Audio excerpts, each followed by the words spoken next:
আমি একটু দেখতে চাই যে রংপুর বিভাগের কে কোন জেলা থেকে আপনারা এসছেন। কুড়িগ্রাম থেকে কারা এসছেন দেখি, কুড়িগ্রাম। মাশাআল্লাহ মাশাআল্লাহ। আচ্ছা, গাইবান্ধা জেলার কে আসছেন? গাইবান্ধা, হ্যাঁ মাশাআল্লাহ। ঠাকুরগাঁও, ঠাকুরগাঁও অনেকে আসছেন। দিনাজপুর জেলা থেকে মাশাআল্লাহ। নীলফামারী, ঠিক আছে, ফি আমানিল্লাহ। পঞ্চগড় অনেক আসছে। রংপুর, রংপুর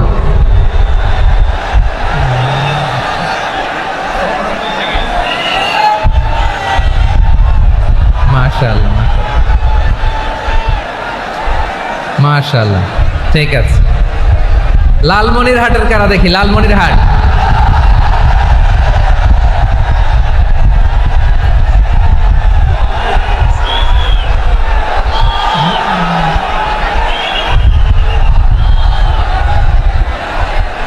মাশাআল্লাহ মাশাআল্লাহ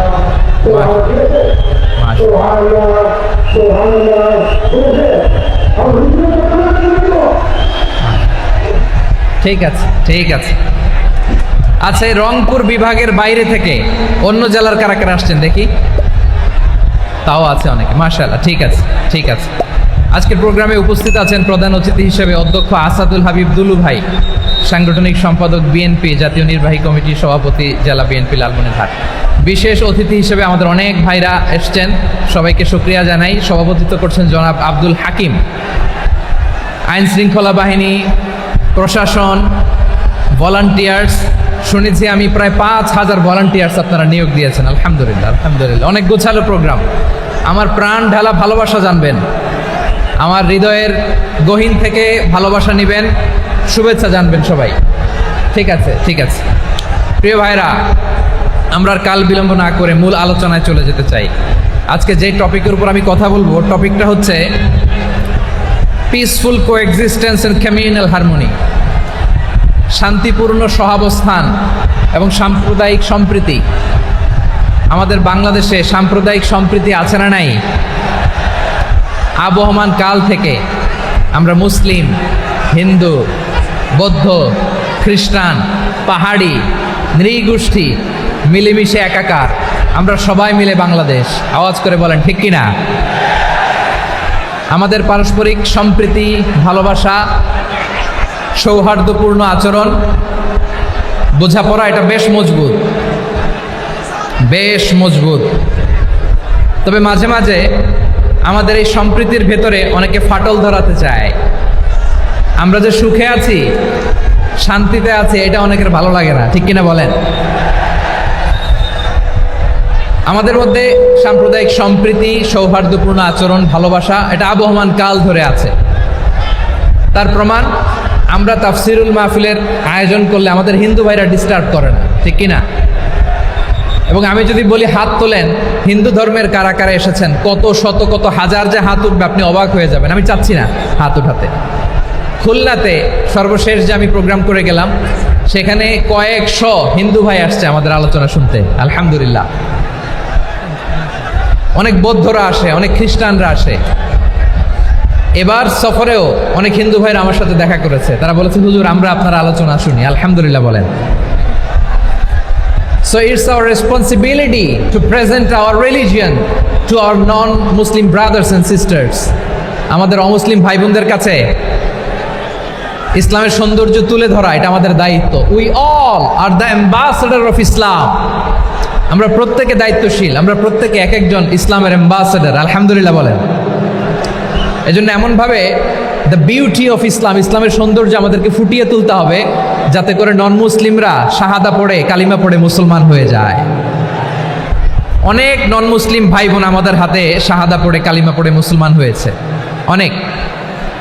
সো আমরা যেন ইসলামের বিউটিটাকে তুলে ধরতে পারি এবং এই যে সম্প্রীতি, এটাকে যেন আমরা অটুট রাখতে পারি। আদতে আদতে বাংলাদেশের ইতিহাস বলে আমাদের দেশে কোনো দাঙ্গা নাই, আছে? লালমনিরহাটের ভাইয়ের আওয়াজ করে বলেন, আমাদের দেশে হিন্দু মুসলিম দাঙ্গা আছে? আমরা ভাই ভাই, আওয়াজ করে বলুন তো, আমরা কি ভাই ভাই? কিন্তু কিছু দুষ্ট লোক আছে তারা আমাদের সম্পর্কের মধ্যে ফাটল ধরাতে চায়, ঠিক কিনা বলেন? মাঝে মাঝে ঝগড়া লাগাতে চায়। দেখবেন পত্রপত্রিকায় দেখা যায় বিভিন্ন ধর্মীয় উপাসনালয়গুলোতে হামলা চালানো হয়। এগুলো রাজনৈতিক উদ্দেশ্য প্রণোদিত, এগুলোর সাথে ইসলামের কোনো সম্পর্ক নাই। এই জন্য এই দুর্বৃত্তদের ব্যাপারে আমাদের সাবধান থাকতে হবে।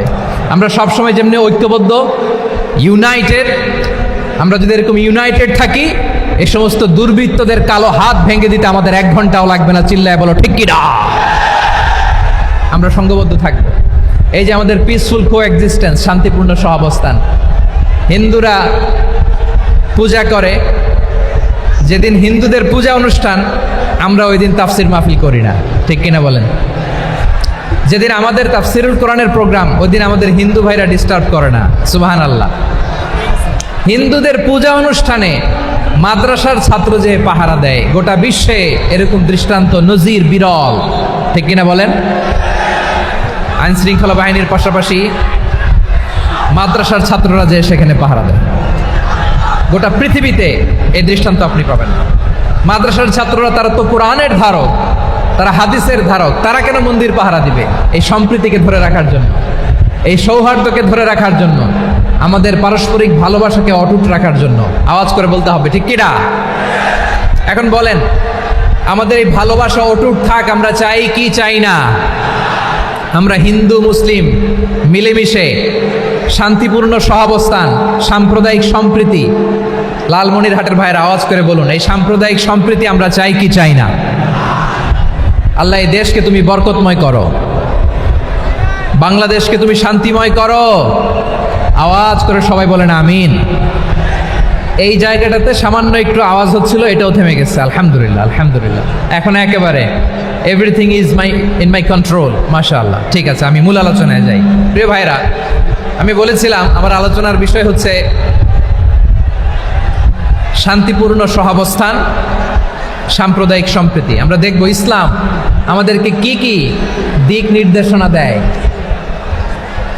শান্ত হইতে হবে। খরগোশের কানের মতো কান দুটো আমার দিকে করে রাখেন। আমি এখনো উঠে যাব, হাত নাড়ায় লাভ নেই, আমি উঠে যাব। তাকায় থাকো আর কান খাড়া, আওয়াজ হবে না। হ্যাঁ, মাশাআল্লাহ, মাশাআল্লাহ, ঠিক আছে। আমরা দেখব যে রাসূল সাল্লাল্লাহু আলাইহি ওয়াসাল্লাম এই পিসফুল কোএক্সিস্টেন্সের জন্য আমাদের কি শিখিয়েছেন, কি কি গাইডলাইন দিয়েছেন। আমরা 1, 2, 3, 4 করে এগুলো আপনাদের সাথে শেয়ার করব। আমি আপনাদের খেদমতে সূরাতুল আনআমের 108 নম্বর আয়াত তেলাওয়াত করেছি। এখানে আল্লাহ রাব্বুল ইজ্জা ওয়াল জালাল তিনি ইরশাদ করছেন, ওয়ালা তাসুব্বুল্লাযীনা ইয়াদউনা মিন দুনিল্লাহি ফায়াসুব্বুল্লাহা আদওয়াম বিগাইরি ইলম কাযালিকা যায়্যান্না লিকুল্লি উম্মাতিন আমালাহুম সুম্মা ইলা রাব্বিহিম মারজিউহুম ফায়ুনাব্বিউহুম বিমা কানু ইয়ামালুন। রব্বুল আলামিন বলেন, গোলাম ও আমার ইমানদার বান্দারা, শোনো শোনো। ও আমার বিশ্বাসী বান্দারা, শোনো শোনো। লা তাসুব্বুল্লাযীনা ইয়াদউনা মিন দুনিল্লাহ ফায়াসুব্বুল্লাহা আদওয়াম বিগাইরি ইলম। ও আমার বিশ্বাসী বান্দারা, যারা আল্লাহকে ব্যতি রেখে, আল্লাহকে বাদ দিয়ে অন্য উপাস্যকে ডাকে, দেবীর পূজা করে, তোমরা খবরদার তাদের গালি দিও না। আওয়াজ করে বলেন, কি দিও না? আল্লাহ বলেন, ও বিশ্বাসীরা শোনো, যারা আল্লাহকে বেছে রেখে দেবীর পূজা করে, অন্য উপাস্যের পূজা করে, তাদেরকে ডাকে, ওই দেবতাদেরকে তোমরা গালি দিও না। যদি ওই দেবতাদেরকে গালি দাও, তাহলে ভুলবশত, শত্রুতাবশত তারা তোমাদের রব আল্লাহকে গালি দেবে, ঠিক কি না? তোমরা যদি তাদের দেবতাদের গালি দাও, ওরা রেগে তোমার আল্লাহরে গালি দিবে, তাহলে আল্লাহরে গালি খাওয়ানোর কারণ হয়ে গেলাম আমি, ঠিক কি না? বলেন।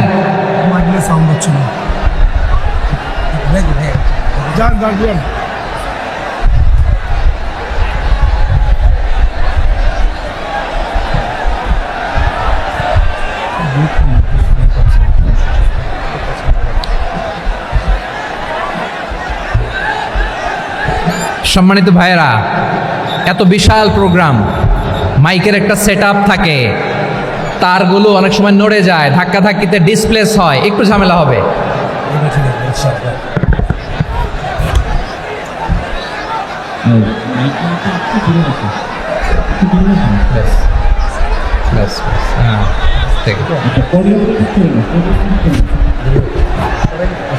ঠিক আছে, একটু একটু সমস্যা হবে মাঝে মাঝে, আপনারা শান্ত থাকলে, শান্ত থাকতে হবে। এইভাবে সাউন্ড নাই, এই নাই, এই বলতে বলতে আমার সময়ও নাই, উঠে যেতে হবে, এগুলো বোকামি। এই বিভাগীয় প্রোগ্রামগুলোতে যাই, চিৎকার চেঁচামেচি করে তোমরা আসো, সময় শেষ, আমাকে উঠে যেতে হয়, আমরা তো বঞ্চিত হলাম। গুরুত্বপূর্ণ অনেক কথা শোনাবো তোমাদের, অনেক। প্রিয় ভাইরা, আপনারা শান্ত হয়ে বসুন, শান্ত হয়ে। রব্বুল আলামিন বলেন, খবরদার বিশ্বাসীরা, আল্লাহ ছাড়া যারা অন্যান্য উপাস্যদেরকে ডাকে, দেবতাদেরকে ডাকে, তাদেরকে তোমরা গালি দিও না। ওই সমস্ত দেবতাদেরকে যদি তোমরা গালি দাও, তাহলে তারা আল্লাহকে গালি দিবে, ঠিক কিনা বলেন? আমরা দেবতাদের গালি দিলে ওরা আল্লাহকে গালি দিবে। রব্বুল আলামিন বলেন, খবরদার দেবতাদেরকে গালি দিও না, তাহলে ওরা তোমার রব আল্লাহরে গালি দেবে। প্রতিটি জাতির জন্য তাদের কাজকে আমি আল্লাহ সুশোভিত করে রেখেছি, তারা সবাই একদিন আমার কাছেই ফিরে আসবে। এরপর আমি রব্বুল আলামিন তাদের আমলনামা তাদেরকে জানিয়ে দেব। সুবহানাল্লাহ পড়ে। প্রিয় ভাইয়েরা, আল্লাহ তাআলা বলেছেন, খবরদার গালি দিও না। আদেশটা কার? আওয়াজ করে বলেন তো। হিন্দুদের দেবতা দেবদেবীদেরকে গালি দেওয়া যাবে না, আওয়াজ করে বলুন প্রিয় ভাইয়েরা, এই আদেশটা কার? এই আপনাদের গলার আওয়াজ। অন্য ধর্মের দেবতাদেরকে যে গালি দেওয়া যাবে না, এই আদেশটা কার? আরো জোরে বলুন, কার? গালি দিবেন কোন দেবতাকে? দিবেন? যদি দেন তাহলে ওরা আল্লাহরে গালি দিবে, তাহলে আল্লাহরে গালি খাওয়াইলো কে? আপনি, ঠিক কিনা বলেন? আমি আল্লাহকে গালি খাওয়ানোর কারণ হলাম, কারণ আমি যদি গালি না দিতাম ওরা আমার রবকে গালি দিত না। আওয়াজ করে বলেন ঠিক কিনা? তাহলে প্রিয় ভাইয়েরা, ইসলাম আমাদেরকে শিখায়, সূরাতুল আনআমের 108 নম্বর আয়াত থেকে আমরা বুঝলাম, কোনো ধর্মকে ছোট করা যাবে না। অন্য ধর্মকে ছোট করা মানে ইসলামকে ছোট করা। অন্য ধর্মের দেবতাকে গালি দেওয়া মানে আল্লাহকে গালি খাওয়ানো। আওয়াজ করে বলেন ঠিক কিনা? খবরদার, এটা করা যাবে না। আর অন্য ধর্মের দেবতাকে যদি আপনি গালি দেন, ওরা ইসলাম থেকে দূরে সরে যাবে। যাও ইসলামের প্রতি আকৃষ্ট হয়েছিল, আর কোনোদিন ইসলামের ধারে কাছে আসবে না। আওয়াজ করে বলেন ঠিক কিনা? এজন্য কখনো কোনোদিন অন্য ধর্মের দেবতাদেরকে গালি দেওয়া যাবে না। অন্য ধর্মের কোনো দেবতাদেরকে আমরা গালি দিব না, গালি দিব না, বরং ইসলামের beauty, the beauty of Islam, ইসলামের সৌন্দর্যকে আমরা তুলে ধরব।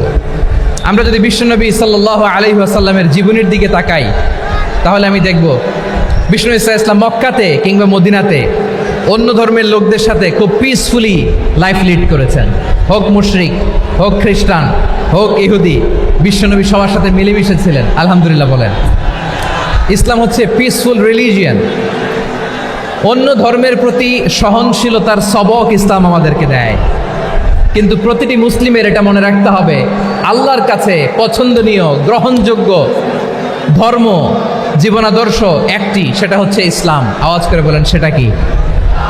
লালমনিরহাটের ভাইয়েরা আওয়াজ করে বলুন, আল্লাহর কাছে মনোনীত ধর্ম একটি, সেটা কি?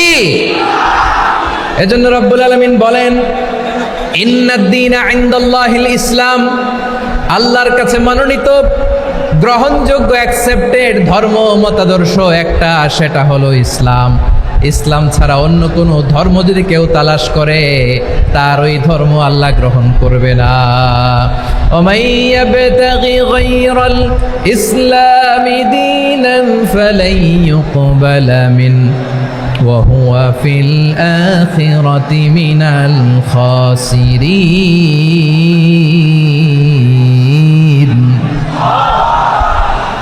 Whoever seek anything except Islam, that won't be accepted from him, and he will be loser in the day of judgment. কিয়ামতের দিন ইসলাম ছাড়া কেউ যদি অন্য কোনো ধর্ম তালাশ করেছে দুনিয়াতে, তার এই মতাদর্শ গ্রহণ করা হবে না, and he will be loser, সে হবে লুজার, ক্ষতিগ্রস্ত, হাই হাই কোম্পানির ম্যানেজার।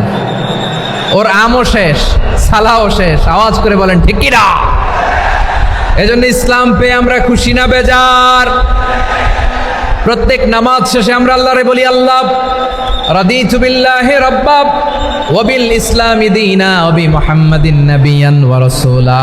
ও আল্লাহ, তোমারে রব হিসেবে পেয়ে আমরা খুশি। ও আল্লাহ, ইসলামকে ধর্ম হিসেবে পেয়ে আমরা খুশি। বিশ্বনবীকে আমাদের রাসূল পেয়ে আমরা খুশি। ঠিক কিনা বলে? ইসলাম ছাড়া অন্য কোনো ধর্ম আমরা গ্রহণ করব না। ঠিক কিনা বলেন? আল্লাহর কাছে অ্যাকসেপ্টেড রিলিজিয়ান একটা, সেটা ইসলাম। তো বিশ্বনবী সাল্লাল্লাহু আলাইহি ওয়াসাল্লাম মক্কাতে কিংবা মদিনাতে খুব পিসফুলি এক্সিস্ট করেছেন, যে কোনো ধর্মের সাথে মিলেমিশে চলেছেন। তার প্রমাণ আমরা যদি রাসূল সাল্লাল্লাহু আলাইহি ওয়াসাল্লামের বায়োগ্রাফির দিকে তাকাই, তাহলে দেখব তিনি মুশরিকদের সাথে পিস ট্রিটি করেছেন, শান্তি চুক্তি, পিস ট্রিটি, পিস এগ্রিমেন্ট। আপনারা হুদাইবিয়ার সন্ধির নাম শুনেছেন? আমার লালমনিরহাটের কলিজার টুকরা ভাইয়েরা, হুদাইবিয়ার সন্ধির নাম আপনারা শোনেন নাই? ষষ্ঠ হিজরিতে বিষ্ণু ঈসা ইসলাম মুশরিকদের সাথে এই ট্রিটি করেছেন, চুক্তি। কাদের সাথে? মুশরিকদের সাথে। আমরা তো মুসলমান বসতে পারি না।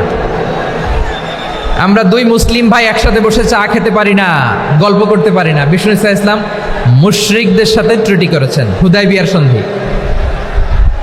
এই সন্ধির আগে মক্কা থেকে কেউ মদিনায় যেতে পারে না, মদিনা থেকে কেউ মক্কায় যেতে পারে না। কিন্তু এই সন্ধির পরে ট্রাফিক স্বাভাবিক হয়ে গেল।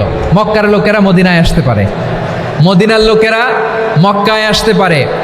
এটাকে বলে সুলহে হুদাইবিয়া, the peace agreement of Hudaibiya, শান্তি চুক্তি। আমরা পৃথিবীতে এখন অনেক শান্তি চুক্তির নাম শুনি, এগুলো সব the piece treaty of Hudaibiya থেকে কপি করা। আল্লাহু আকবার। তাহলে বিশ্বনবী সাল্লাল্লাহু আলাইহি সাল্লাম তিনি যে শান্তিপূর্ণ সহাবস্থানে বিশ্বাসী ছিলেন, মুসলমানেরা যে অন্য ধর্মের প্রতি সহনশীল, তার প্রমাণ হচ্ছে এই পিস ট্রিটি। শুধু তাই নয়, মাইকের সাউন্ডটা একটু বাড়াই দিতে হবে, খুব দুর্বল, একটু মজবুত করতে হবে, আর একটু ক্লিন করতে হবে, আর সবগুলা জায়গায় সাউন্ড যাচ্ছে কিনা একটু ক্রস চেক করতে হবে। হ্যাঁ, পাবেন, দিচ্ছে mike operator, he is trying his level best, দিচ্ছে। মাইক অপারেটর যিনি আছেন, প্রতিটি জায়গায় প্রতিটি সাউন্ড বক্সে যেন আওয়াজ পাওয়া যায়, একটু ক্রস চেক করেন, সাউন্ডটাকে একটু স্ট্রং করে দেন। হ্যাঁ, ঠিক আছে, মাশাআল্লাহ। এদিকে তাকান, এদিকে। মক্কার পার্ট গেল, পিস এগ্রিমেন্ট করলেন, শান্তি চুক্তি। বিষ্ণু ঈসা ইসলাম মদিনায় যেয়ে কি করলেন? মদিনায় যে বিষ্ণু ঈসা ইসলাম মদিনা চার্টার করলেন, মদিনা সনদ, সাহিফাতুল মদিনা, এটার বলে মদিনা চার্টার। যে ওয়েস্টে, ইউরোপে, আমেরিকাতে তারা অনেক চার্টার করে, এই সব চার্টার মদিনা চার্টার থেকে কপি করা। আওয়াজ করে পড়েন সুবহানাল্লাহ। বিষ্ণু ঈসা ইসলাম মদিনায় গেলেন, মদিনাতে মুসলিম, মুশরিক, ইয়াহুদি, এই তিন ধর্মের লোক মিলে সব স্টেক হোল্ডার যারা আছে সবাইকে নিয়ে বিষ্ণু ঈসা ইসলাম মদিনা চার্টার করলেন, মদিনা সনদ। পড়েন সুবহানাল্লাহ। শুধু তাই নয়, মক্কাতে বিশ্বনবী পিস এগ্রিমেন্ট করলেন, শান্তি চুক্তি মুশরিকদের সাথে। মদিনাতে যে বিশ্বনবী মদিনা চার্টার করলেন, মদিনা সনদ করলেন ইহুদিদের সাথে। আবার মদিনাতে বিশ্বনবী ইহুদিদের সাথে পিস ডায়ালগ করলেন, ইন্টারফেথ ডায়ালগ করলেন, আন্তধর্মীয় সংলাপ করলেন। যে সংলাপের মূল ভিত্তি ছিল তাওহীদ। মূল ভিত্তি ছিল কি? তাওহীদ।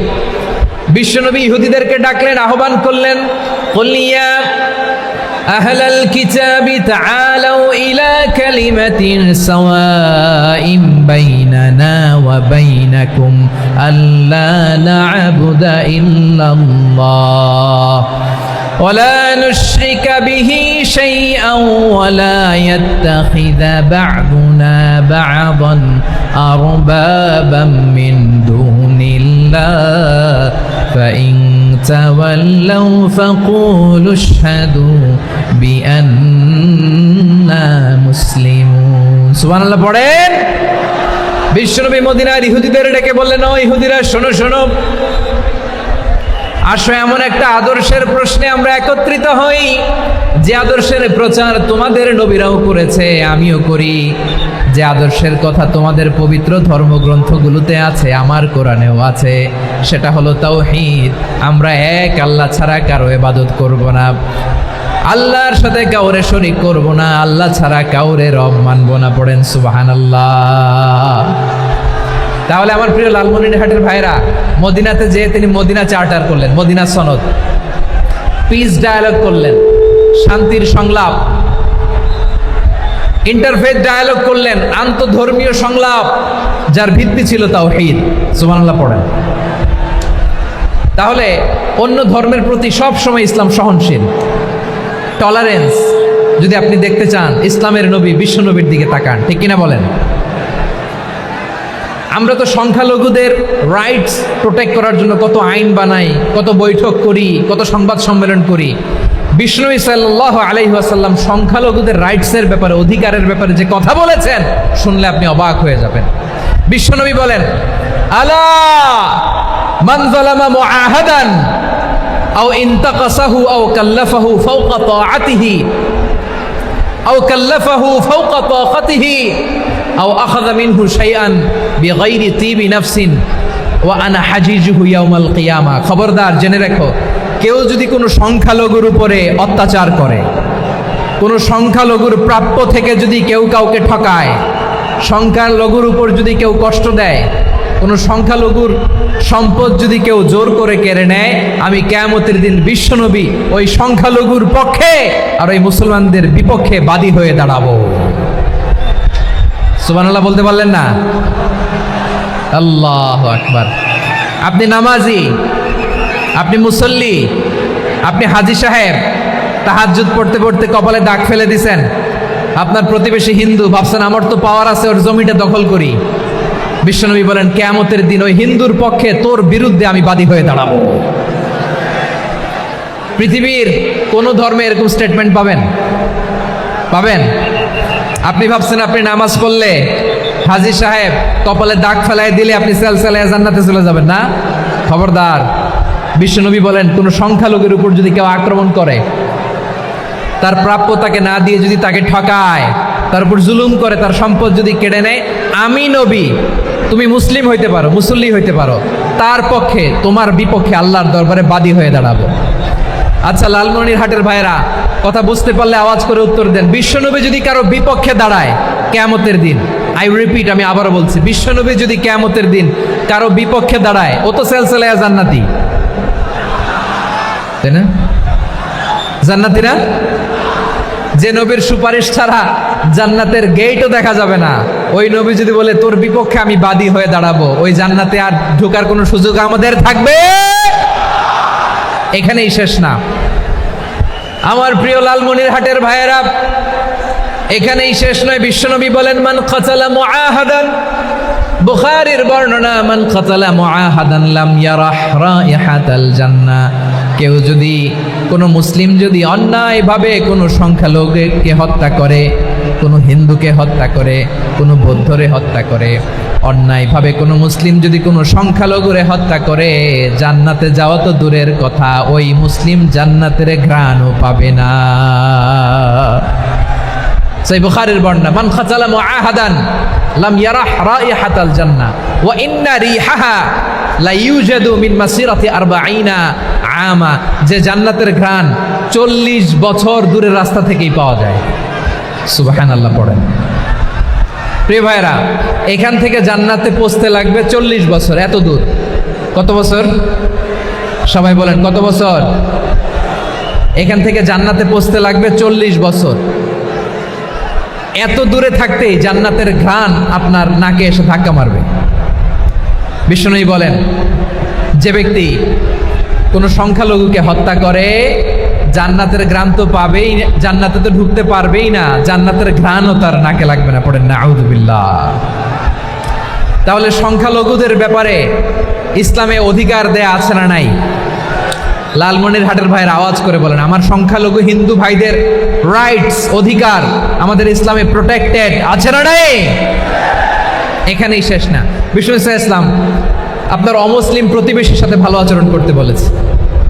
আমাদের হয় না এটা মুসলিম পাড়া ওটা বৌদ্ধ পাড়া, হয় না?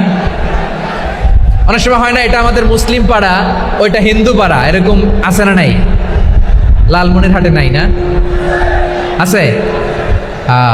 হিন্দু যদি আপনার প্রতিবেশী হয় কি করবেন? ওর কষ্ট দিবেন নাকি? কেন, ও তো হিন্দু, ও তো আমার আল্লাহরে ডাকে না, ওরা কষ্ট দিলে জায়েজ হবে না? খবরদার।